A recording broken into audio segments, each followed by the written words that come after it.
What happened to the Kahler family? Happiness, success, and the American dream, they seem to have it all. How did a seemingly ordinary day turn into a nightmare, leaving a community in shock and investigators scrambling for answers? We got you covered. Welcome back to yet another chilling episode. Today, we're going into a heart-wrenching story that shook an entire community, the Kahler family case. Now, before we get into the details, make sure to hit that subscribe button and ring the notification bell so you never miss out on our deep dives into mysterious cases like this one. If you were in the southern town of Weatherford, Texas in the early 2000s, you probably know Craig and Karen Kahler. They enjoyed a position of influence and privilege. They were a wealthy and charming couple who were popular in the neighborhood. But just beneath the surface of their marriage was a fatal mix of sexual obsession and violence that destroyed everything they had. Let's have a quick flashback. Craig met Karen in college. To make things better, they were both ambitious, top-of-the-class students, and were described by their peers as very bright. Craig was one of 3 students from his year, along with his best friend Victor Holtorf. As their love bloomed, 2 years later, Craig and Karen were happily married in Colorado with their first daughter, Emily, on her way. The couple seemed to be madly in love, and Karen enjoyed making her new husband happy. However, in 1999, an opportunity came along to Craig as he was offered the position of utility director of Weatherford, Texas. This made the family move to Weatherford. They settled nicely into their new mansion and had 2 more children, their daughter, Lauren, and son, Sean. Everyone knew them in Weatherton. The daughter started a band with family friends in town, and the couple was seen to be exemplary. Even Craig's best friend Victor said that they were the couple that everyone was trying to live up to. Karen shocked her sister Lynn by revealing that her marriage wasn't what it seemed. She explained how her husband Craig had bizarre demands, including mandatory sexual intimacy at 8 p.m. and that she had a curfew. She was to be in bed at the latest by 9 p.m. Karen Kahler described sex as turning into one of her chores, and that she gives to get, and that it was just something she did to make things run smoothly in the Kahler household. Not just that, Craig also gave Karen a carefully supervised allowance. He demanded to see receipts for all her purchases, including everyday items like diapers and cereal. She felt isolated and trapped inside her home, and with that, Karen started to look for an outlet.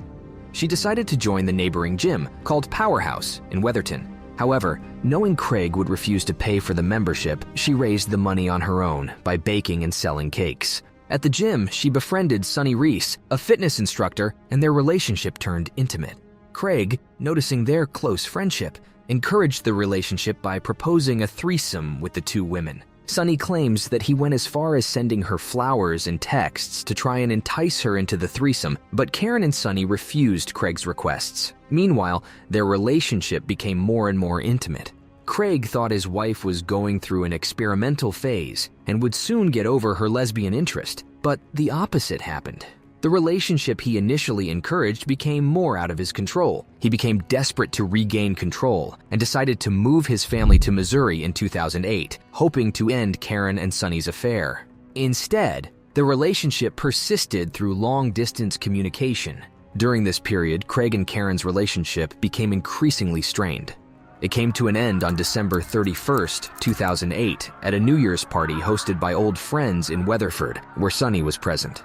Sonny and Karen wandered off together and were seen kissing by the guests. What was previously a secret between the 3 was now public. Craig was embarrassed, and due to the fight between him and Karen, his marriage led to a tumultuous divorce with disputes over money, the house, and child support. Craig's behavior became abusive, and he was arrested for domestic assault in March 16, 2009. According to him, he was looking for affection and bear-hugged his wife, and she resisted. Karen, however, claimed that he bruised her arms as a result of the incident in the past. After Craig was arrested, Karen moved out of their mansion in Columbia with her 3 children. Over the course of their year apart, Craig became despondent. He had no interest in seeing his daughters and only wanted his son to visit.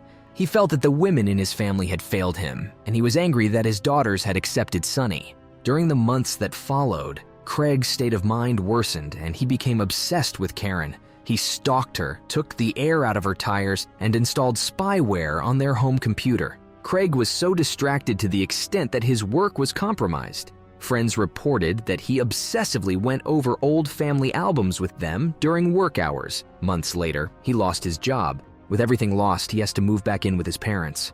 A horrific series of events followed. On Thanksgiving weekend 2009, Karen, her 2 daughters, and Sonny spent the holiday at Karen's sister Lynn's house. Her son Sean, meanwhile, was with Craig. Karen wanted the entire family to visit her grandmother during the holiday, so the next day she decided to pick Sean up from Craig's house and drive the family over to her grandmother's. On November 28, 2009 at around 6 p.m., Craig, without warning, entered Karen's grandmother's house and shot Karen Kahler, her grandmother Dorothy White, and his daughters Emily, 18, and Lauren, 16. He shot 7 times and all 7 shots reached the targets. They were pronounced dead on the spot, except for Karen's grandmother, who, however, passed away 4 days later at the hospital. Moreover, Craig spared his son, who witnessed the entire event, and ran to the neighbor's house for help. After the killing, Craig was found wandering on the side of a road, looking lost and disheveled, and was picked up by the Kansas Bureau of Investigation. The former KBI agent who apprehended Kahler stated that while Kahler was with him, he kept on saying, "I messed up. I messed up." During the investigation, additional ammunition were found in Craig's vehicle, and an unused bottle of anxiety medication, clomazepam, was also found in his backpack. On December 2010, Craig Kahler had his first trial. He entered a plea of insanity as his only defense against capital punishment. The defense claimed that he mentally lost it because of Karen's lesbian affair. They cite the loss of his job, unused anti-anxiety medication, reports of erratic behavior, and the fact that he did not cover up the murder as evidence that he was insane during the whole crime. But the prosecution argued that Craig consciously planned the murder. Being a hunter, they argue, Craig had guns in the house and was consciously planning to use the weapons to kill his family in cold-blooded murder. As a matter of fact, during the shootings, he did not miss a single target. They also argued that he had enough presence of mind to spare himself and his son, which was inconsistent with the defense's argument that he had snapped and was out of control. Furthermore, the jury was not convinced by the insanity plea, and Craig was convicted of capital murder on August 25, 2011. The jury reached a unanimous decision to sentence James Craig Kahler to death. His son Sean is in the care of the state. Kahler's friends and family are still trying to understand what happened. Karen's sister Lynn Denton and Sonny Reese have organized a 5K run in Weatherford, Texas, in honor of Karen to raise money for victims of domestic violence. In related news, Kahler's death sentence was upheld by the Kansas Supreme Court in 2018 and the U.S. Supreme Court in 2020. At the moment, he's an inmate being held under special management at El Dorado Correctional Facility, according to the website of the Kansas Department of Corrections.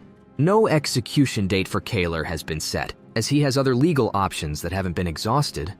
As we reach the end of our journey, let's take a moment to reflect on the Kahler family case, attempting to find closure and understanding. Sometimes, the most seemingly normal lives can take the most unexpected turns. That's it for today's video, folks. If you found this case as thrilling as we did, give it a thumbs up. Share it with your true crime buddies, and don't forget to subscribe for more gripping videos. Until next time, stay curious and stay safe.